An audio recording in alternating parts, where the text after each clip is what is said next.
கொதிக்க ஆரம்பிச்சிச்சு. எனக்கு தெரிஞ்சு கையில் பண்ணுறது கொஞ்சம் கஷ்டம். இது ஊற்றணும். இந்த இடத்துல கொஞ்சம், இந்த இடத்துல கொஞ்சம் நம்ம பொரிச்சு வச்சு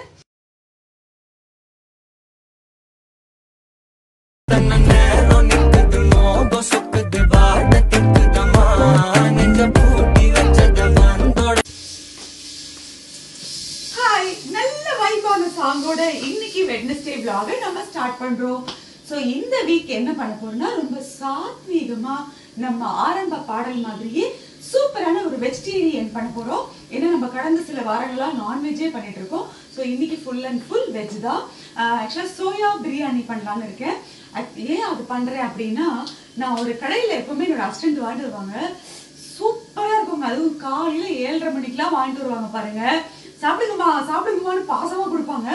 அவ்வளோ டேஸ்டா இருக்கும். அதே டேஸ்ட் நேற்றுக்கு ஷூட்டிங்லயும் கொண்டு வந்திருந்தாங்க. அப்பவே நினைச்சிட்டேன், சரி இந்த வீக் நம்ம இந்த புலாவ் தான் பண்றோம்னு. ஸோ நான் வந்து சோயா புலாவ் ஒன்று பண்ணலாம். அடுத்தது வந்து எக்லயே ஒரு நல்ல கிரேவி பண்ணலாம். அப்புறம் ஒரு ஸ்வீட் பண்ணலாம். ஸோ இதெல்லாம் செய்யணும்னா என்ன பண்ணணும், வழக்கம் போல வாய் முடிக்கிட்டு வெளியே ஆரம்பிக்கணும்.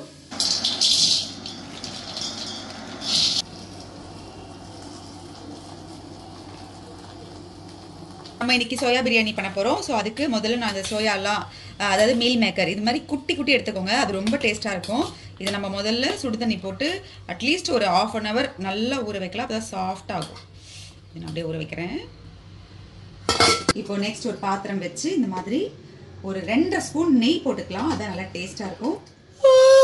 டேய் ஆரம்பிக்கும் போதே கொட்டா விட்டு தூக்கம் வருதுமா? காலையில் 4 மணிக்கெல்லாம் எழுந்து சமைக்க வைக்கிறீங்க. இது 4 மணியா ராஜா? இது 4 மணியா? கதையா விடுற. 2 பிரிஞ்சி இலை, அதுக்கப்புறம் பட்டை லவங்கம் ஏலக்காய், அப்புறம் ஜாவித்ரி பெரிய ஏலக்காய் எல்லாமே போடுங்க இதுல. அப்பதான் அந்த ஸ்பைசஸ் சூப்பரா இருக்கும். நல்ல ஒரு 3 பெரிய வெங்காயம் எடுத்திருக்கேன்.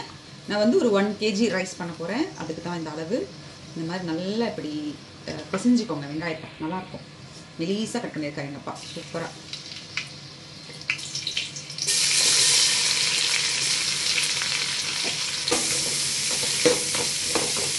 இந்த அளவு நல்லா வதங்கினதும் நம்ம சேம் பிரியாணி ப்ராசஸ் தான். இந்த மாதிரி தான் பண்ண போகிறோம். ஆனால் இதில் கொஞ்சம் தக்காளி அதிகமாக சேர்ப்போம். அதுதான் அந்த டேஸ்ட். கொஞ்சம் இஞ்சி பூண்டு பேஸ்ட் போட்டுட்டு, பூண்டெல்லாம் பயங்கர விலை. எங்கள் அம்மா கிட்ட போய் இப்போ வந்து இங்கே பாருங்கள், இஞ்சி பூண்டு பேஸ்ட் காலியாக போகுது. எங்கள் அம்மாட்ட போய் இஞ்சி பூண்டு பேஸ்ட் அரைமானா ஒரு 1,000 நகை கொடுன்னு கேட்பாங்க போல். அந்த விலை விற்குது. இஞ்சி பூண்டு பேஸ்ட் இதை நல்லா இந்த அளவுக்கு மிங்கிள் ஆனதுமா இந்த தக்காளி, நல்லா ஒரு பெரிய தக்காளி 2 தக்காளி எடுத்துருக்கேன், அதை போட்டுக்கலாம். இப்போ நம்மளோட மீல் மேக்கரை இதில் சேர்த்துடலாம். நல்லா தண்ணியெல்லாம் வச்சாச்சு. இதை சேர்த்துடலாம். நான் நிறையவே சேர்த்துருக்கேன். ஸோ ஒரு 200 கிராம் போட்டிருக்கேங்க. அந்த குட்டி குட்டி எல்லா வாய்க்கும் வரும்.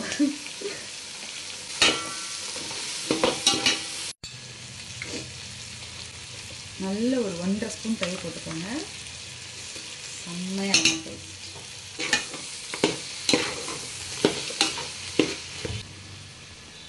இப்போ வெறும் மிளகாய்த்தூள் தான் போடணும். இதுக்கு மசாலா மிளகாய்த்தூள் வேண்டாம்.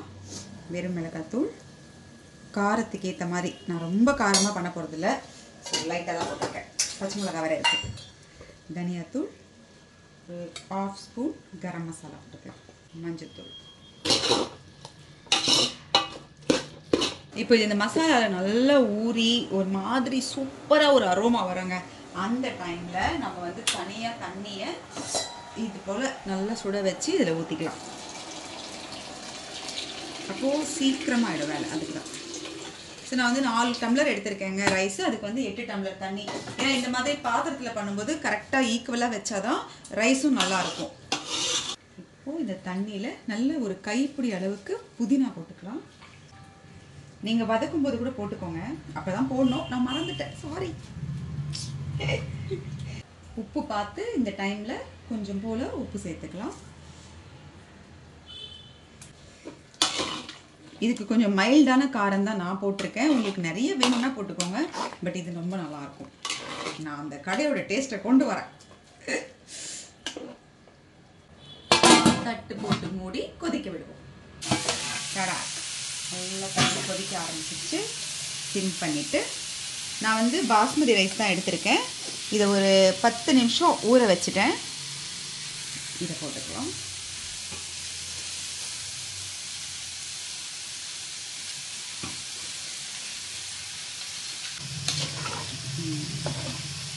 அவ்வளோதான். இப்போது மெயின் மேட்டர் என்னென்னா, இதை வந்து சிம்மில் வச்சு தான் நம்ம குக் பண்ணணும். தட்டு போட்டு மூடி பாருங்க, ஃப்ளேம் ஹேண்டில் இப்படி தான் இருக்கணும். ஸோ நல்ல சிம்மில் இதை வச்சு அப்படியே விட்டுருங்க. அடுத்த வேலையை பார்ப்போம். இன்றைக்கி நம்ம ஒரு சூப்பரான பிரெட் ரசகுல்லா பண்ண போகிறோம். அதுக்கு ரசகுல்லான்னு சொல்லலாம், மலாய் குல்லான்னு சொல்லலாம், பிரெட் மலாய் குல்லா. இதுக்கு வந்து முதல்ல இந்த மாதிரி ஓரங்களை கட் பண்ணி எடுத்துடலாம். ஜாம தின்னுட்டு இது கடையை வச்சிருக்கியாடா. பேனை வச்சு நெய் போட்டுக்கலாம். இதுக்கு நெய் போட்டு இந்த ப்ரெட்டெல்லாம் வந்து லைட்டாக நல்லா ரோஸ்ட் பண்ணிக்கலாம். பட் அந்த கலர் மாறக்கூடாது, அதுதான் முக்கியம். கலர் மாறாமல் இதை ரோஸ்ட் பண்ணி எடுத்துக்கலாம். ஆக்சுவலாக இதுக்கு மேலே ஒரு பாயில்டு எக் வச்சு எனக்கு கொடுத்தீங்கன்னா சூப்பராக இருக்கும். ஓ, கொடுக்குறேன். இது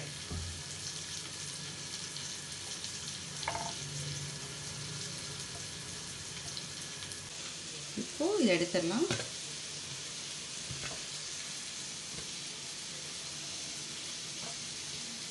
இப்போது இது எல்லாமே நல்லா ஆறணும். அதுக்கப்புறமா நம்ம உதிர்த்துக்க போகிறோம். இது நம்ம பிரெட் மலாய் குல்லாக்காக குங்குமப்பூ ஃபஸ்ட்டு கொஞ்சம் எடுத்து நான் பாலில் அப்படியே ஊற வச்சுக்கிறேன். நல்லா வாமாக இருக்கணும் அந்த பால்.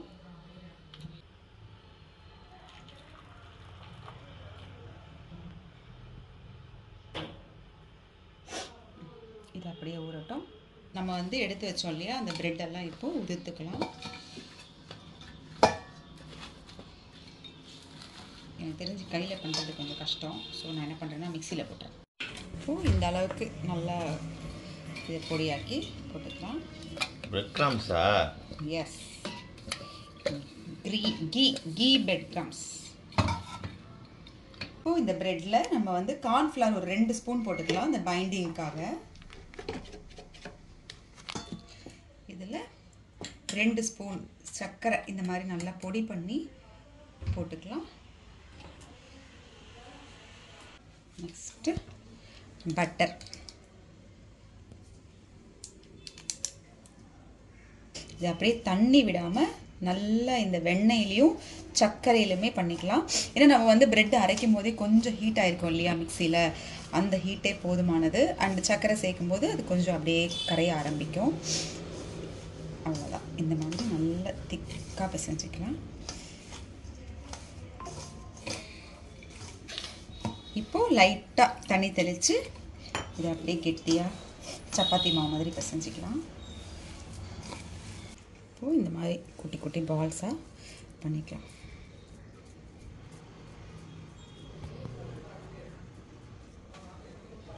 இப்போ ஒரு பாத்திரம் வச்சு எண்ணெய் ஊற்றியாச்சு. இதில் வந்து நம்ம பிரெட் பால்ஸ் எல்லாம் அப்படியே பொரிச்சு எடுத்துக்கலாம். எண்ணெய் நல்லா சூடாகணும், அதுக்கப்புறம் தான் இதை போடணும், இல்லைன்னா பிரிஞ்சு போயிடும். இந்த மாதிரி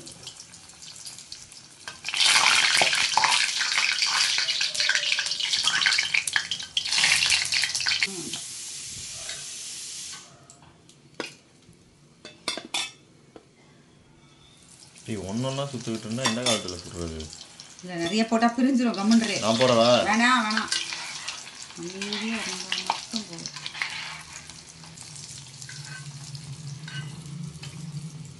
ஒரு பாக்கெட் பால் ஊற்றிட்டு இதில் நம்ம அரைச்சி வச்ச சர்க்கரையை ஒரு தேவையான அளவுக்கு போட்டுக்கலாம். ரொம்ப ஸ்வீட்டும் வேண்டாம், அப்போ நல்லா இருக்காது. நான் ஒரு 50 கிராம் அளவுக்கு போட்டுக்கிறேன். இப்போது நம்ம ஏற்கனவே நல்லா ஊற வச்சிருக்கிற இந்த குங்குமப்பூ பால் இதையும் இது கூட சேர்த்துக்கலாம்.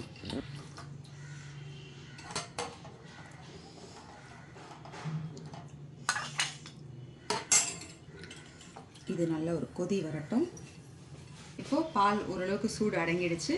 இந்த டைமில் நம்ம பொரிச்சு வச்ச இந்த மலாய் குல்லா இதெல்லாம் போட்டுடலாம். பிரெட் குல்லா ஏறு மேலே போடுறீங்க? அது உள்ளே போயிடும். இல்லை, ஏறு எனக்கு வேணும்.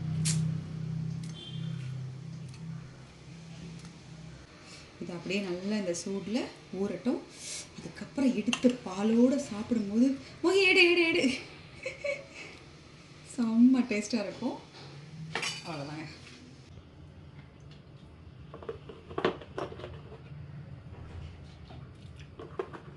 எக் கிரேவிக்கு முதல்ல நான் ஒரு 10 முட்டையை வேக வச்சுக்கிட்டேன்.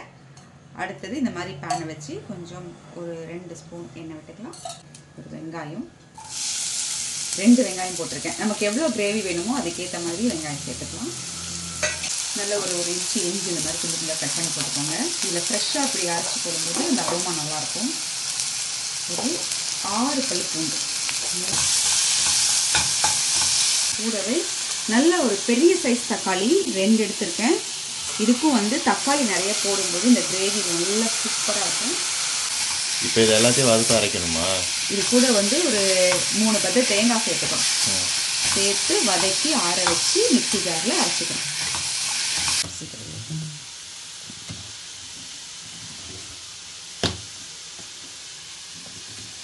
நான் இதில் ஒரு 2 பத்தை பெரிய பத்தை அளவுக்கு தேங்காய் எடுத்திருக்கேன். அதையும் இதில் போட்டுக்கலாம்.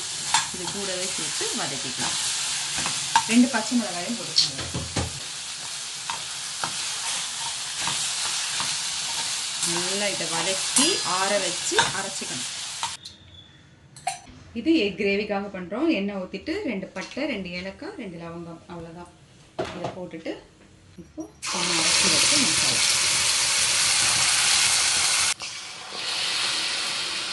மஞ்சத்தூள், உப்பு, மிளகாய்த்தூள். நம்ம இதில் தேங்காய் போட்டிருக்கோங்கிறதுனால கொஞ்சம் நல்லா தண்ணி விட்டுக்கலாம். திக்காக தான் இருக்கும். தக்காளியும் நிறைய போட்டிருக்கோம்.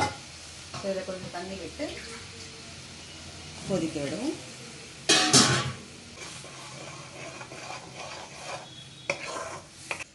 இதில் 1 ஸ்பூன் இந்த டைமில் நெய் போட்டுக்கலாம். அவ்வளோதான்.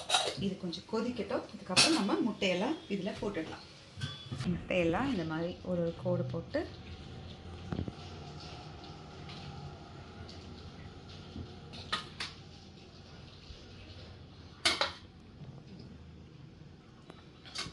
இப்போ இது கைப்பிடி அளவுக்கு இது மேலே புதினாவை தூவிக்கலாம். அவ்வளோதாங்க. இதை தூவிட்டு அப்படியே மூடி வச்சு ஒரு 5 மினிட்ஸ் வைப்போம்.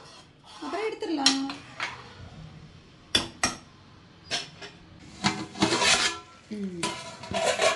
இப்போ பார்த்தீங்களா ரைஸ் நல்லா மேலே வந்திருக்கு. அவ்வளோதான். இது வந்து ஒரு 70% குக் ஆயிடுச்சு. இப்போ என்ன பண்ண போகிறோன்னா, நான் வந்து அந்த ஹோட்டல் மேலேயே இருக்கேன். ஸோ அதனால் அதில் அந்த ரைஸ் வந்து கொஞ்சம் க்ரீன் அப்புறம் ஆரஞ்சாக இருக்கும். அதுக்கு நான் பண்ண போகிறேன். இந்த மாதிரி நம்ம வந்து கேசரி கலர் இருக்குல்ல, அதை கொஞ்சம் ஆட் பண்ணிவிட்டு இது ஊற்றணும். இந்த இடத்துல கொஞ்சம், இந்த இடத்துல கொஞ்சம், இந்த இடத்துல கொஞ்சம், அவ்வளோதான். க்ரீன், இதே மாதிரி க்ரீன் கலர் கிடைக்கும், ஃபுட் கலர். இது எப்போ ஒரு நாள் தான் பண்ணுறோம். ஸோ இது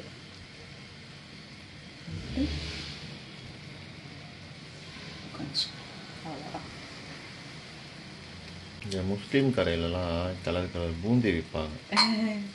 நல்லாயிருக்கும். மீடியம், அவ்வளோதான். ரைட்.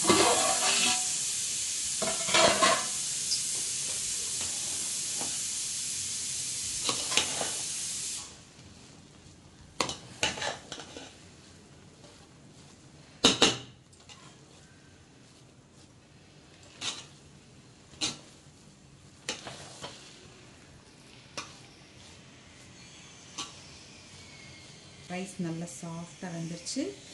இப்போ இது மேலே ஒரு ஸ்பூன் நெய்யை சுற்றி விட்டு அப்படியே ஒரு லெமனையும் பிழிஞ்சு இறக்கி வச்சிடலாம்.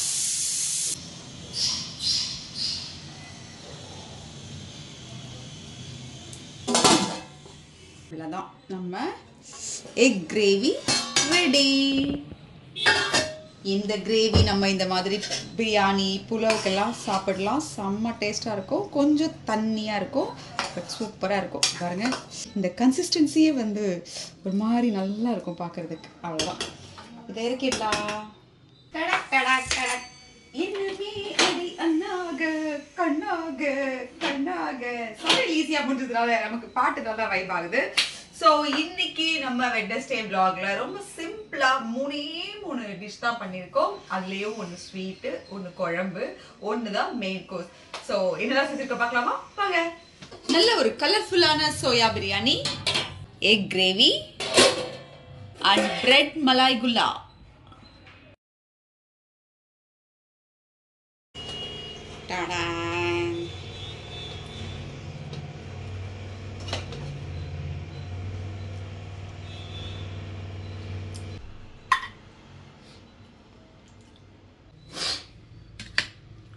நல்ல ஊறி இருக்கும், வாவுன்னு இருக்கும்.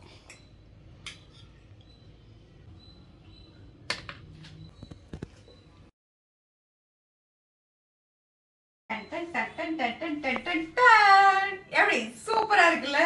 எனக்கு ரொம்ப திருப்தியா இருக்குங்க. நம்ம எவ்வளவு நிறைய வச்சு சாப்பிடுறோம் அது ஒரு டைப், இந்த மாதிரி சிம்பிளா பண்ணாலும் அதுவும் டேஸ்டா பண்ணணும் இது ஒரு டைப். ஸோ இன்னைக்கு நம்ம பண்ண ரெசிபி எப்படி இருந்துச்சுன்னு சொல்லுங்க. நான் இந்த கலர் புலாவ் வந்து அந்த ஷாப்ல சொன்னேன்ல, அங்க பார்த்துட்டு தான் ஆசையா வீட்டுல செய்யணும்னு செஞ்சிருக்கேன். அதே மாதிரி டேஸ்ட் ரொம்ப நல்லா வந்திருக்கு. காரம் மட்டும் பார்த்துக்கோங்க.